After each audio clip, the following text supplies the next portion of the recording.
السلام علیکم ورحمۃ اللہ وبرکاتہ۔ مفتی صاحب بخیریت ہوں گے؟ مفتی صاحب قبلہ، ایک سوال یہ ہے کہ ایک شخص ہے جس کو بیماری تو نہیں ہے، مگر کہ اس کو پیشاب کے خطرے آتے ہیں، مطلب اگر رکوع کی حالت میں، نماز کی حالت میں، تو رکوع سے جب اٹھتا ہے، جب ایک خطرے گر جاتے ہیں، یا خالی ٹائم یا کچھ جھکا یا کچھ چلتا پھرتا ہے تو خطرے گر جاتے ہیں، تو اس سے کیا اس کا غسل میں یا اس کی طہارت میں خلل ہوگا، یا اس سے صرف وضو ٹوٹے گا یا غسل بھی ٹوٹ جائے گا؟ جواب عنایت فرمائیے، جزاک اللہ خیرا۔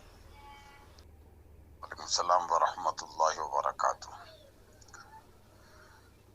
شرعی معذورین میں سے وہ لوگ ہیں جن کو کوئی ایسا عذر ہو جو پورے نماز کے وقت میں جاری رہتا ہو، کچھ بھی وقت اس میں اس عذر سے محفوظ نہ رہتا ہو، ایسا شخص معذور شرعی کہلاتا ہے، جیسے مسلسل پیشاب کے خطرے نکلنا یا ریح کا نکلنا یا نکسیر خون کا نکلنا وغیرہ وغیرہ۔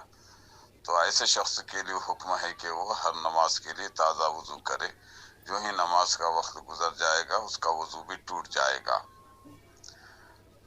اگر اس کو اتنا وقت بھی ملتا ہے جس میں کہ وہ نماز پڑھ لے سکتا ہے اور اس میں وہ عذر اس کو نہیں ہوتا، تو وہ معذور شرعی نہیں ہے۔ مثلا کل نماز کے وقت میں 15 منٹ 10 منٹ بھی اگر وضو کر کے نماز پڑھنے کے لیے مل جاتے ہیں اور اس میں وہ پیشاب کے خطرے وغیرہ خارج نہیں ہوتے ہیں، تو وہ شخص معذور شرعی نہیں ہے، اس لیے اس وقت میں وہ وضو کرے، نماز پڑھ لے۔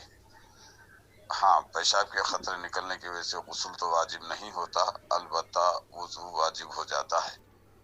السلام علیکم۔